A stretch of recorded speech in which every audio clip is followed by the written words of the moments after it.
नमस्कार, मैं ओपी सिंह एक बार फिर मुख्य खबरों में आप सभी का स्वागत करता हूं। खबरों की शुरुआत मुंबई से करेंगे। 1993 बम धमाकों के मास्टरमाइंड आतंकी याकूब मेमन को लेकर एक बार फिर राजनीति गर्मा गई है। दरअसल 2015 में नागपुर सेंट्रल जेल में मेमन को फांसी दे दी गई थी। आरोप है कि उसके कब्र को मज़ार में तब्दील कर दिया गया है। वहाँ सरकारी तौर पर लाइटें लगाई गई है, फूल चढ़ाए गए हैं और वहाँ बड़े पैमाने पर लोग दर्शन के लिए पहुँचने लगे हैं। अल्पसंख्यक समुदाय के लोग ही खासकर वहाँ जा रहे हैं। इसे लेकर वर्तमान सरकार ने पूर्ववर्ती उद्धव सरकार पर हमला बोलना शुरू कर दिया है। आरोप है कि उद्धव ठाकरे के नेतृत्व में बनी कांग्रेस, शिवसेना और राष्ट्रवादी कांग्रेस पार्टी की महाअघाड़ी गठबंधन वाली सरकार ने उसकी कब्र को मज़ार में तब्दील किया, वहाँ लाइट लगाई, फूल लगवाए और वहाँ लोगों को आने जाने की छूट दी। इसे लेकर भारतीय जनता पार्टी ने कांग्रेस, उद्धव ठाकरे और राष्ट्रवादी कांग्रेस से माफ़ी की मांग की है। दूसरी खबर बिहार से है। राष्ट्रीय जांच एजेंसी यानी NIA आतंकी गतिविधियों की सूचना मिलने के बाद फुलवारी शरीफ में लगातार तलाशी अभियान चला रही है।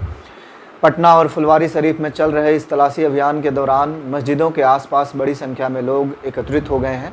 दावा है कि यहाँ अलकायदा और अन्य आतंकी संगठनों से जुड़े संदिग्ध आतंकी लंबे समय से न केवल रह रहे थे बल्कि उन्हें प्रशिक्षण भी दिया जाता था। वे आतंकी घटनाओं के लिए फंड एकत्रित करने का भी काम करते थे और बड़े पैमाने पर नए लोगों को आतंकवादी बनने के लिए मानसिक तौर पर तैयार भी करते थे। अब बात करते हैं पश्चिम बंगाल की खबरों के बारे में। दुर्गा पूजा समितियों को सरकारी तौर पर वित्तीय अनुदान देने के ममता सरकार के फैसले के खिलाफ कलकत्ता हाई कोर्ट में चल रही सुनवाई पूरी हो गई है। गुरुवार दोपहर मुख्य न्यायाधीश प्रकाश श्रीवास्तव और न्यायमूर्ति राजर्षि भारद्वाज की खंडपीठ में सुनवाई पूरी हुई है। हालांकि कोर्ट ने इस पर फैसला फिलहाल नहीं सुनाया है। सुनवाई के दौरान राज्य सरकार की ओर से पक्ष रख रहे महाधिवक्ता सौमेंद्र नाथ मुखर्जी ने बताया कि पूजा समितियों को वित्तीय अनुदान दुर्गा पूजा के लिए नहीं बल्कि राज्य के पर्यटन स्थलों के प्रचार प्रसार, सांस्कृतिक धरोहरों को बढ़ावा देने और पुलिस तथा पब्लिक के बीच बेहतर तालमेल के लिए इंफ्रास्ट्रक्चर विकसित करने हेतु यह राशि दी गई है। इस पर न्यायाधीश ने याचिका लगाने वाले के अधिवक्ता, वरीय अधिवक्ता हैं विकास रंजन भट्टाचार्य, उनसे उनकी राय मांगी। इस पर भट्टाचार्य ने बताया कि 3 साल पहले ममता बनर्जी की सरकार ने हिंदू समुदाय को खुश करने के लिए दुर्गा पूजा समितियों को वित्तीय अनुदान देने की घोषणा की थी। पहली बार कहा गया कि सुरक्षित यातायात के लिए सेफ ड्राइव और सेव लाइफ परियोजना के प्रचार प्रसार के लिए पैसा दिया गया है। उसके बाद 2 सालों तक कोरोना रोकथाम संबंधी व्यवस्थाएं करने के नाम पर पैसे दिए गए और इस साल सांस्कृतिक धरोहर को बढ़ावा देने के नाम पर पैसे दिए जा रहे हैं। नियम है कि सरकारी मद से किसी भी समिति या निजी संस्थानों को दिए जाने वाले पैसे के लिए राज्यपाल की अनुमति की ज़रूरत पड़ती है। पश्चिम बंगाल में ऐसी कोई अनुमति नहीं ली गई है। वित्त विभाग और गृह विभाग एक दूसरे के बीच पत्र का आदान प्रदान कर वित्तीय आवंटन कर रहे हैं, जो पूरी तरह से गैरकानूनी है। दोनों पक्षों को सुनने के बाद कोर्ट ने फैसला सुरक्षित कर लिया है। सुनवाई के दौरान विकास रंजन भट्टाचार्य ने अपना पक्ष रखते हुए यह भी याद दिलाया कि हाई कोर्ट ने इसके पहले इमामों को दिया जाने वाला भत्ता भी इसी शर्त पर बंद करवा दिया था कि किसी खास समुदाय को सरकार की तरफ से वित्तीय मदद नहीं दी जा सकती। दुर्गा पूजा समितियों को भी वित्तीय मदद इसी तरह की मदद है और इसे हर हाल में रोका जाना चाहिए। इस पर फैसला जल्द आने की उम्मीद है। अगली खबर बागुईहाटी में 2 छात्रों की हत्या से संबंधित है। इस मामले में रोज़ नए खुलासे हो रहे हैं। पता चला है कि दोनों छात्रों के पड़ोसी को इस बात का संदेह था कि उसकी पत्नी के साथ दोनों छात्रों में से एक अतनु नाम के छात्र का कथित तौर पर अवैध संबंध था। हालांकि पुलिस ने इस बारे में अभी पुष्टि नहीं की है। जो आरोपित है वह फरार है, उसकी तलाश तेज कर दी गई है। इसी संबंध में आज CID ने भांगड़ में छापेमारी की। वहां से एक युवक को हिरासत में लिया गया है, उससे पूछताछ हो रही है। किस वजह से हत्या हुई इसकी तह तक जाने के लिए पुलिस लगातार धरपकड़ और तलाशी अभियान चला रही है। हालांकि मुख्य आरोपी अभी भी फरार है। जिन 3 लोगों को गिरफ्तार किया गया है उनसे पूछताछ में इसी बात के संकेत मिले हैं कि पत्नी से अवैध संबंध का संदेह होने की वजह से पड़ोसी ने अतनु को मौत के घाट उतारने की योजना बनाई थी। इसके लिए बाइक खरीदने का प्रलोभन दिया। अतनु के साथ उसका दोस्त अभिषेक भी उसके साथ चला गया, जिसकी वजह से वह बेवजह मारा गया है। फिलहाल सीआईडी ने इसकी जांच तेज कर दी है। दूसरी ओर मामले की जांच में लापरवाही बरतने के आरोप में थाना प्रभारी को पहले ही सस्पेंड कर दिया गया है। दरअसल 22 अगस्त को दोनों बच्चे लापता हुए थे। एक दिन बाद 23 अगस्त को ही दोनों को मौत के घाट उतार दिया गया था। अगली खबर भी पुलिस की लापरवाही से ही संबंधित है। दरअसल पश्चिम मेदिनीपुर के आनंदपुर थाना क्षेत्र में एक महिला का दुष्कर्म हुआ था। 11 अगस्त की रात को आरोप है कि सामूहिक तौर पर उसका दुष्कर्म किया गया। वह थाने में गई शिकायत दर्ज कराने, लेकिन पुलिस ने उसकी प्राथमिकी दर्ज करनी तो दूर की बात, रिटन कंप्लेन भी नहीं ली। बाद में महिला हाई कोर्ट पहुंची।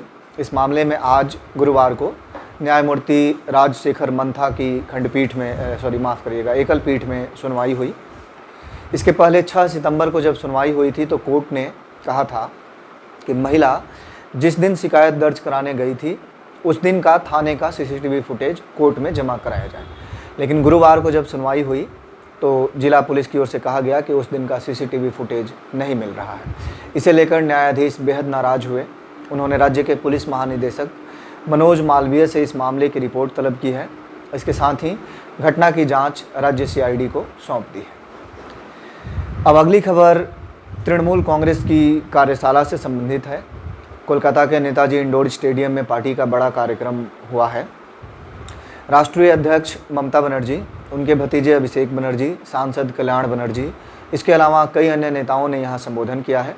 मुख्यमंत्री ममता बनर्जी ने इस कार्यक्रम में संबोधन करते हुए भारतीय जनता पार्टी पर तीखा हमला बोला है।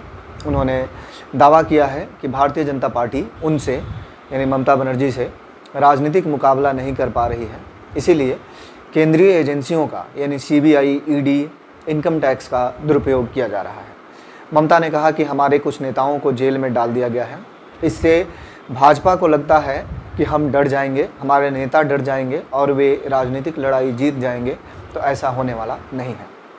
ममता ने 2021 के बहुचर्चित चुनाव को याद किया। उन्होंने कहा कि उस चुनाव में भारतीय जनता पार्टी के शीर्ष स्तर से लेकर के छोटे स्तर के नेता तक सभी ने अपनी पूरी दमखम लगा दी थी, लेकिन पूरी पार्टी को मुंह की खानी पड़ी। उसके बाद अब केंद्रीय एजेंसियों की मदद से बंगाल में अपने आप को मजबूत करने की कोशिश भाजपा कर रही है, लेकिन इसका कोई लाभ होने वाला नहीं है। इसके अलावा तृणमूल कांग्रेस में अभिषेक बनर्जी और ममता बनर्जी के बीच कथित गुटबाजी के आरोप लगातार लगते रहते हैं। इसे लेकर भी ममता ने रुख स्पष्ट किया। उन्होंने कहा कि विपक्ष इस तरह का अफवाह फैला रहा है। ममता ने कहा कि कभी मेरे और अभिषेक के बीच तो कभी शताब्दी राय और अणुव्रत मंडल के बीच कथित गुटबाजी का दावा करता है। हमारी पार्टी में कोई गुटबाजी नहीं है। ममता से पहले उनके भतीजे अभिषेक बनर्जी ने भी संबोधन किया। उन्होंने भी इसी तरह का बयान दिया। उन्होंने कहा कि तृणमूल कांग्रेस में कोई लॉबी नहीं है, एक ही लॉबी है और वह ममता बनर्जी की लॉबी है। पार्टी में जो भी व्यक्ति ममता बनर्जी जिंदाबाद कहेगा उसे सम्मान दिया जाएगा। एक तरफ जहां ममता बनर्जी ने केंद्रीय एजेंसियों के राजनीतिक दुरुपयोग का आरोप लगाया है, तो वहीं दूसरी ओर राज्य सीआईडी पर भी गुरुवार को गंभीर आरोप लगे हैं। शारदा मामले में गिरफ्तार देवजानी मुखर्जी की मां सरवरी मुखर्जी ने आरोप लगाया है कि सीआईडी अधिकारी देवजानी पर इस बात के लिए दबाव बना रहे हैं कि वह नेता प्रतिपक्ष शुभेंदु अधिकारी और माकपा के वरिष्ठ नेता सुजन चक्रवर्ती का नाम शारदा मामले में लें। सरवरी ने दावा किया है कि गत 23 अगस्त को जब सीआईडी की टीम दमदम सेंट्रल जेल में बंद देवजानी से पूछताछ करने के लिए गई थी, तब उस पर मानसिक तौर पर दबाव बनाया गया है कि वह मीडिया में या किसी भी तरह से चिट्ठी लिखकर यह कहे कि शुभेंदु अधिकारी और सुजन चक्रवर्ती ने शारदा चीट फंड कंपनी से 6 करोड़ रुपए लिए हैं। कथित तौर पर सीआईडी अधिकारियों ने उसे धमकी दी है कि अगर देवजानी इस तरह का बयान नहीं देगी तो उसे 9 और मामलों में फंसा दिया जाएगा। देवजानी की मां, उनका नाम सरवरी मुखर्जी है, उन्होंने सीबीआई को पत्र लिखकर इसकी शिकायत की है और इस मामले में कार्रवाई की मांग की है। उन्होंने अपनी बेटी की सुरक्षा को लेकर भी चिंता जाहिर की है। दूसरी ओर जब ये बातें मीडिया में फैली, खबरें बनी, तब सीआईडी ने इस पर स्थिति स्पष्ट की। राज्य सीआईडी की ओर से एक प्रेस रिलीज जारी किया गया है। इसमें एजेंसी ने कहा है कि सीआईडी के खिलाफ जो आरोप लगाए जा रहे हैं वह बेबुनियाद हैं। और 23 अगस्त को सीआईडी अधिकारी दमदम सेंट्रल जेल में पूछताछ करने के लिए ज़रूर गए थे, लेकिन जहां पूछताछ हुई वहां जेल प्रबंधन के अधिकारी मौजूद थे, जांच अधिकारी मौजूद थे, लेडी पुलिस के कर्मचारी भी मौजूद थे और सब कुछ रिकॉर्ड किया गया है। इसीलिए देवजानी पर दबाव बनाने या इस तरह का कोई भी आरोप जो सीआईडी पर लगे हैं वह बेबुनियाद है और सीआईडी की छवि धूमिल करने के इरादे से अफवाह के तौर पर फैलाए जा रहे हैं। अभी आप देख रहे थे लोक टीवी, लोगों की आवाज़। अगर अभी तक आपने हमारे चैनल को सब्सक्राइब नहीं किया है तो आपसे रिक्वेस्ट है आप इसको सब्सक्राइब करें और बेल आइकन को दबाना ना भूलें।